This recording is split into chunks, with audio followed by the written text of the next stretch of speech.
belajar firman Tuhan yang diambil dari Yohanes pasal 3. Yohanes pasal 3 ayat 1 sampai ayat 12. Kelahiran menjadi anak Allah. Amin. Ini adalah satu standar yang diberikan oleh Tuhan Yesus. Sebagaimana apa yang kita ketahui di sini bahwa dikatakan seorang Nikodemus. Nikodemus adalah seorang pengajar Yahudi. Dia sudah menjadi pemimpin di agama Yahudi. Dia pengajar. Namun ketika dia melihat bahwa ada satu hal yang berbeda dengan pengajaran Yesus, dan dia melihat bahwa sesuatu yang lain. Ya, kalau kita bisa bilang kalau sudah seorang pengajar di agama Yahudi, itu sudah mungkin perjanjian lama itu mungkin sudah ada di kepalanya. Bukan orang biasa ini. Namun ia heran apa yang dilakukan oleh Tuhan Yesus. Dia katakan, Rabi, guru maksudnya. Kami tahu bahwa engkau datang sebagai guru yang diutus Allah. Sebab tidak ada seorang pun yang dapat mengadakan tanda-tanda yang engkau adakan itu jika Allah tidak menyertai. Itu adalah satu pengakuan. Walaupun dia sudah menjadi guru orang Yahudi, namun dia mengaku bahwa ada sesuatu yang berbeda dengan Yesus. Sehingga ia datang. Dia bertanya, apa sebenarnya? Kenapa? Dia mau cari apa rahasianya? Yesus langsung menjawab kepadanya, Aku berkata kepadamu sesungguhnya, jika seorang tidak dilahirkan kembali, ia tidak dapat melihat kerajaan Allah. Ini sesuatu perkataan yang membingungkan dia. Seorang guru dibingungkan oleh satu pernyataan daripada Yesus. Kalau kau tidak dilahirkan kembali, engkau tidak dapat melihat, apalagi masuk. Engkau tidak dapat melihat sorga itu, apalagi masuk.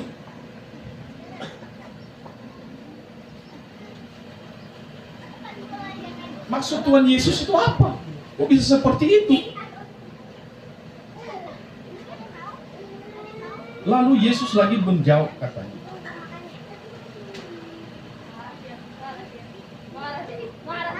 Aku berkata kepadamu sesungguhnya, jika tidak dilahirkan dari air dan roh, ia tidak dapat masuk ke dalam kerajaan Allah. Makin bingung dia. Dikatakan oleh Nikodemus, bagaimana kalau kita sudah tua bisa masuk ke dalam rahim ibunya? Jadi ini adalah satu perbedaan yang sangat jauh antara pengajar Yahudi dengan seorang yang bernama Yesus. Sangat jauh, dia tidak mengerti. Yesus mengatakan kepadanya, yang lahir dari daging adalah daging, tapi yang lahir dari roh adalah roh. Itu perbedaannya. Masa tidak mengerti? Beda itu. Kamu harus dilahirkan kembali. Kenapa harus dilahirkan kembali? Karena menurut Yesus, apapun diajarkan kepada seorang yang tidak dilahirkan dari air dan roh, dia tidak akan masuk. Karena udah beda versi dia. Kalau seperti komputer sekarang ini, ya versi lama, ini versi baru. Dia harus tambah satu sistem lain supaya bisa masuk gitu. Artinya komputermu itu sudah lama. Apa yang ada di dalam pikiranmu itu sudah tidak berlaku kalau mau masuk surga. Masuk kerajaan Allah itu berbeda. Bukan seperti apa yang kamu pikirkan sebagai ahli teologi Yahudi. Itu yang disampaikan oleh Tuhan. Makanya kamu harus dilahirkan dari air dan roh. Jadi apapun diajarkan kepadamu, kalau kamu tidak menjalani itu dulu, kamu tidak akan bisa. Kalau ada komputer kita sekarang ini yang sudah model lama, kita masukkan lagi ada program-program baru, itu tidak akan masuk. Betul nggak? Itu dia. Jadi harus berbeda. Harus dikosongkan dulu yang lama itu. Pasang dulu yang baru. Makanya tidak heran kalau orang yang lain yang biasa-biasa saja, yang bukan rabi, tidak akan mengerti firman Tuhan. Kenapa? Karena guru teologi aja dari pengajar Yahudi tidak bisa masuk. Tidak bisa masuk itu. Makanya jalannya dulu harus dilahirkan dari air, baru dari roh. Kalau tidak demikian tidak bisa. Makanya itulah satu perbedaan. Oleh sebab itu dikatakan oleh Tuhan Yesus di sini, janganlah engkau heran karena aku berkata kepadamu, kamu harus dilahirkan kembali. Ini adalah satu ketegasan daripada Tuhan Yesus bahwa yang lama dari dirimu itu harus diperbaharui, harus dilahirkan kembali. Jangan kamu pertahankan itu. Bagaimanapun kamu belajar dari saya, jadi dia ini maksud Nikodemus ini tadi mau menambah ilmu. Menambah ilmu dari Yesus. Tapi Tuhan Yesus bilang, tidak bisa. Sudah beda apanya. Pengertianmu dengan pengertian saya itu sudah beda jauh. Jadi bagaimanapun aku mau ngajar kau Nikodemus, kamu tidak akan bisa kalau kamu tidak dilahirkan kembali. Apa yang dilahirkan dari daging adalah daging, dan apa yang dilahirkan dari roh adalah roh. Jadi itu sebuah perbedaan. Oleh sebab itu, saudara yang terkasih, kalau kita mau jadi anak-anak Allah yang sungguh-sungguh, mari kita ikuti. Kita taati firman Tuhan ini. Dia berkata kamu harus dilahirkan dari air dan roh. Apa yang kita bacakan di epistel tadi itu mengenai ketaatan seorang murid. Kalau kita mau menjadi murid Yesus, kita harus taat apa yang disampaikan oleh firman Tuhan. Kalau kita tidak taat, bagaimanapun kita belajar tentang firman Tuhan dengan akal pikiran kita, tidak akan masuk. Tidak mungkin, karena beda. Beda dia. Ya, itu beda dia ya. Karena ada satu di sini perbedaan. Ini adalah ayat 8 ini. Angin bertiup kemana ia mau, dan engkau mendengar bunyinya, tetapi engkau tidak tahu dari mana ia datang atau kemana ia pergi. Demikianlah halnya dengan tiap-tiap orang yang lahir dari roh. Jadi apabila kita lahir dari roh, kita berbeda. Kalau kita ini sekarang mengatakan bahwa kita sudah lahir dari roh, sudah dilahirkan kembali, tapi masih sama seperti sebelum kita mengenal Yesus dengan benar, itu kita sedang berpura-pura menjadi orang-orang yang menjadi anak-anak Allah. Oleh sebab itu biarlah roh Tuhan yang boleh menjelaskan lebih lanjut kepada Bapak Ibu yang ada di tempat ini. Ini sangat penting. Ini sangat penting. Harus dilahirkan dari air dan roh. Ketika Yohanes Pembaptis datang ke dunia ini, dia datang, dia berkata, bertobatlah, bertobatlah, luruskan jalan bagi Tuhan. Bertobatlah dan beri dirimu dibaptis. Itu yang disampaikan oleh Yohanes Pembaptis. Dia seorang pelopor dari kedatangan Yesus. Kerajaan Allah sudah dekat. Luruskan jalan baginya. Artinya persiapkan hatimu, persiapkan hidupmu, karena kerajaan Allah sudah dekat. Yesus sudah mau datang. Jadi ada satu hal yang harus dilakukan. Makanya pada saat Yohanes datang, dia mengatakan, berilah dirimu dibaptis, biar engkau dilahirkan dari air. Itu pengajarannya. Suatu ketika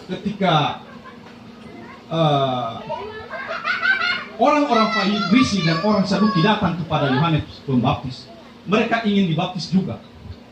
Namun karena Yohanes mengetahui bahwa orang Farisi dan orang Saduki ini hanya bergaya sebagai orang yang beragama, tapi kehidupan mereka tidak benar di mata Tuhan, maka dia mengusir mereka. Dia mengatakan, hasilkan dulu buah pertobatan. Artinya bertobat dulu. Walaupun kamu ahli dalam agama, tapi kamu melakukan hal-hal yang bertentangan dengan Tuhan, makanya kamu harus bertobat dulu, baru datang kembali ke sini untuk dibaptis. Jadi itulah yang diserukan oleh Yohanes di padang gurun. Bertobatlah. Bertobatlah. Tanpa pertobatan tidak ada kelahiran yang baru. Ada orang berpura-pura menjadi Kristen saja. Makanya banyak Kristen sekarang hanya Kristen saja, tapi tidak mengenal Tuhan dengan benar. Dan dia tidak mau taat. Dia merasa dia sudah lebih tinggi dari siapapun. Makanya Yesus ketika ia berbicara kepada Nikodemus ini, dia langsung mengatakan, kamu harus dilahirkan kembali, Nikodemus. Kalau tidak, kamu tidak akan dapat apa-apa. Kamu tidak akan bisa melihat saja pun kamu tidak bisa. Dan memang ini Nikodemus ini akhirnya dia menurut kepada Yesus. Makanya ketika di kitab-kitab selanjutnya itu Nikodemus itu sudah lengket sama dia. Dia membela Yesus waktu Yesus mau dihukum. Dia banyak melakukan waktu Yesus disalibkan. Dia juga, artinya dia mendengar, dia taat.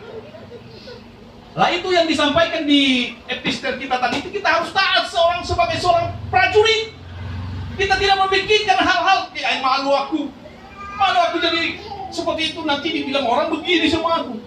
Jangan malu, taat kepada Tuhan, taat. Lagi-lagi ini yang mengatakan ini Yesus sendiri, bukan orang lain. Setelah bertobat, baru dibaptis. Setelah dibaptis dengan air, maka mereka akan disucikan dengan firman Tuhan. Orang-orang yang telah dibaptis itu tidak dibiarkan begitu saja. Kalau hanya dibaptis saja, semua orang gampang itu dimasukkan, ditenggelamkan di dalam air. Udah dibaptis. Tidak ada gunanya. Tapi Yesus ketika dia mengajar murid-muridnya, dia bersama dengan murid-muridnya setiap hari 24 jam satu hari. Sambil mengajar mereka, sambil berjalan bersama mereka, dia mengajar mereka dengan firman Allah. Makanya dia katakan di Yohanes 15 itu, kalau kita baca itu Yohanes 15 mulai ayat 1 dikatakan, akulah pokok anggur, kamu adalah ranting-rantingnya. Artinya murid-muridnya itu adalah ranting-ranting. Setiap ranting padaku yang tidak berbuah akan kupotong. Artinya dipotong, tidak perlu lagi, akan dibuang. Coba dibaca dulu, satu orang membaca itu. Itulah pokok anggur yang benar dan Bapa pula pengusahanya. Iya. Setiap ranting padaku yang tidak berbuah dipotongnya, dan Iya. setiap ranting yang berbuah dibersihkannya. Amin. Dah. Itu. Artinya bagi kita pun yang sudah sungguh-sungguh kepada Tuhan itu, namun kalau kita tidak berbuah, kita akan dipotong. Sama seperti Yudas Iskariot. Yudas Iskariot itu dipotong sama Tuhan. Dipotong, dia tidak jadi menjadi anak Allahnya sesungguhnya. Bahkan dikatakan Yesus kepada murid-muridnya, ketika mereka berkumpul, dia katakan, oh, satu di antara kamu ini adalah iblis. Coba dibaca, Yohanes 6 ayat 70.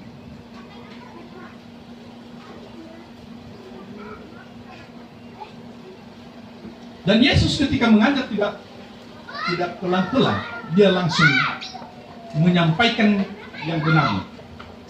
Ketika dia sampaikan firman Tuhan itu, banyak orang mengundurkan diri. Sebelumnya dia memberi makan 5.000 orang, laki-laki saja. Artinya ya bisa dikatakan kalau kali 2 itu 10.000 orang yang datang untuk mendengarkan khotbahnya. Namun setelah ia menyampaikan kebenaran firman Tuhan, semua yang datang itu, yang telah diberikannya makan roti itu, mereka pulang semua. Mereka pergi pulang. Maka ditanya lah kepada murid-muridnya yang 12 itu, kenapa kamu tidak meninggalkan aku juga? Kenapa kalian tidak pergi juga? Petrus mengatakan, kemana lagi kami pergi? Kami sudah menyerahkan hidup kami bersamamu. Kami tidak akan mundur lagi. Coba dibaca yang ayat tadi. Ayat 70 tadi. Sudah ada yang dapat? Ya.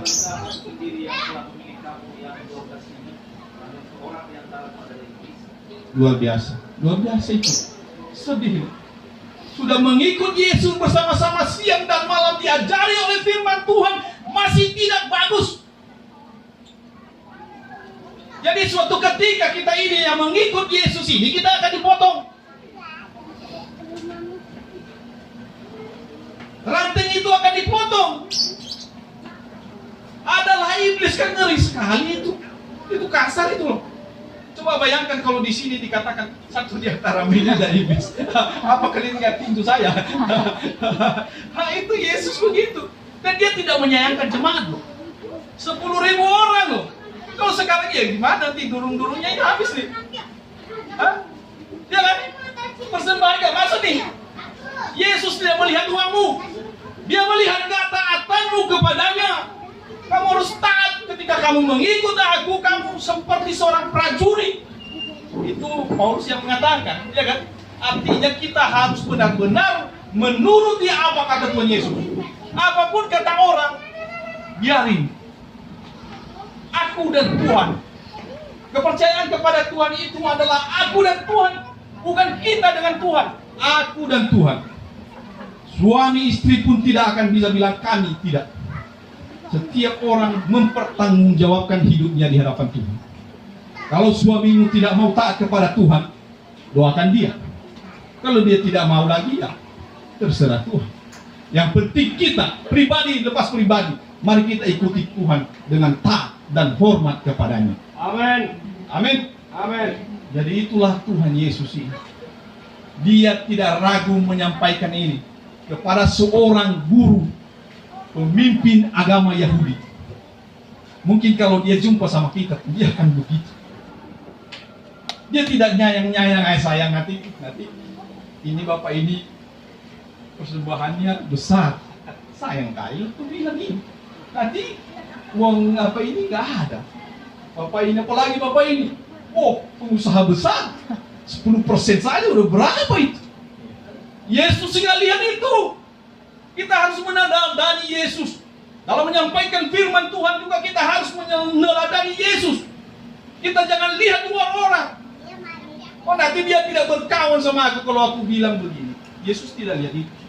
Karena apapun yang disampaikan itu adalah kebenaran. Kebenaran itu harus disampaikan dengan tegas seperti apa kata Tuhan Yesus. Makanya banyak orang yang membenci Tuhan Yesus karena dia tegas. Kalau enggak, dia tidak disalibkan.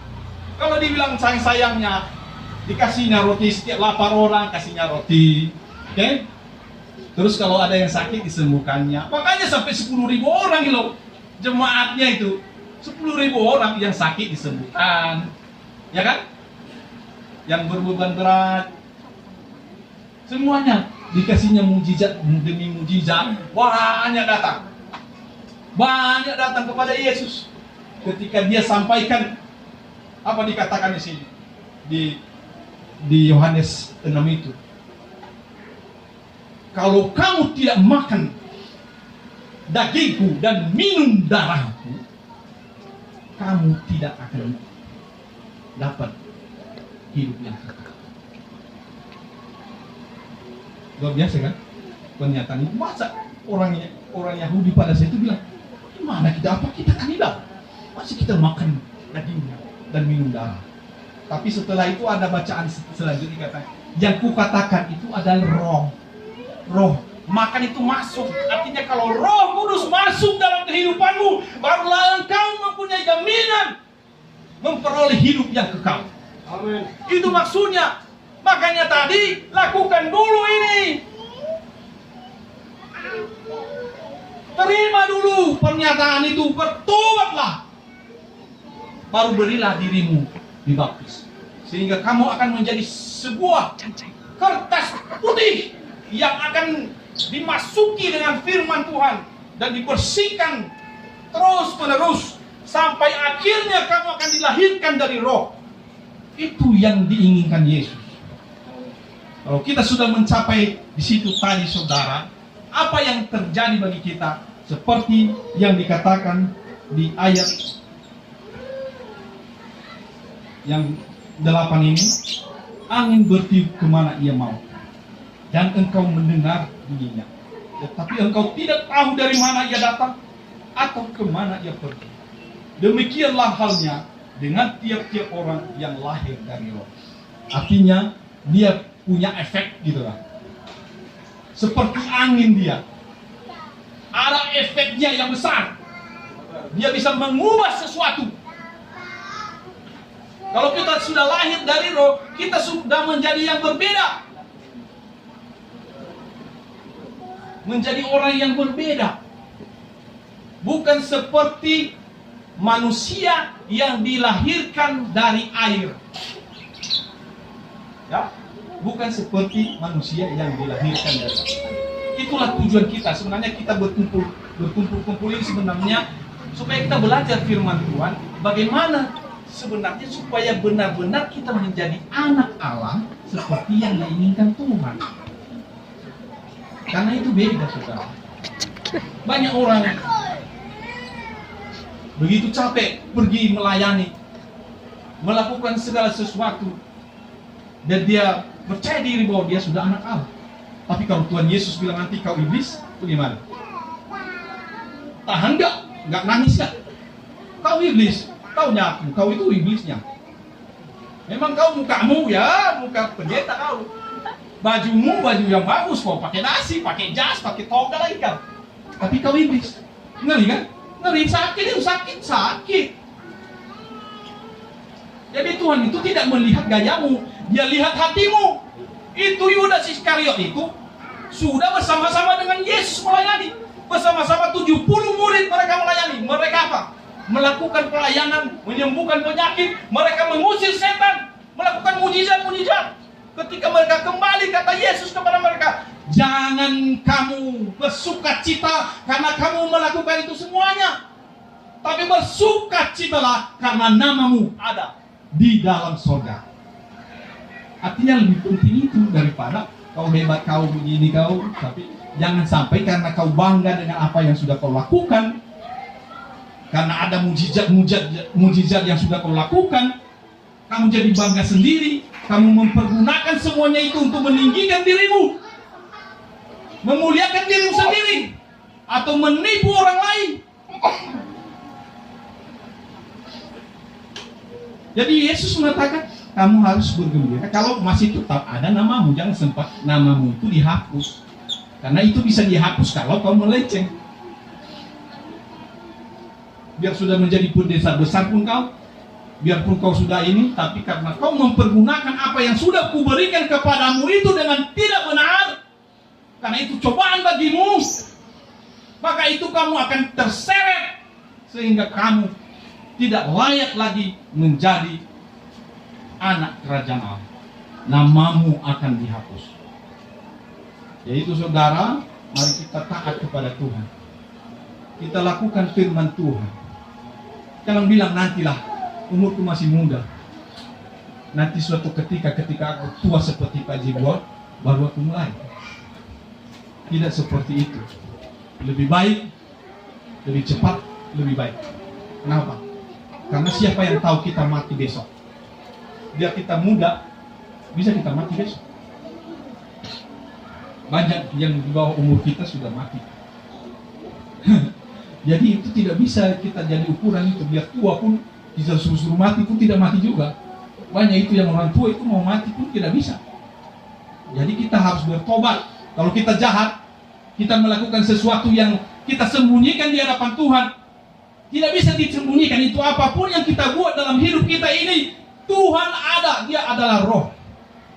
Ya, di Yohanes 4 ayat 24 dikatakan Allah itu roh. Barang siapa yang menyembah Dia harus menyembahnya dalam roh dan kebenaran. Roh itu seperti angin. Kalau bahasa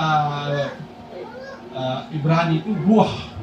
Roh itu angin. Tapi angin itu kalau bisa dia ini ada tembok itu, ada angin, tidak bisa tembus. Tapi kalau roh itu beda, di atas itu lagi bisa tembus itu. Makanya Yesus kalau dia waktu dia dan masuk ke tempat murid-muridnya, di pintu ditutup tapi bisa dia masuk. Karena Yesus adalah roh.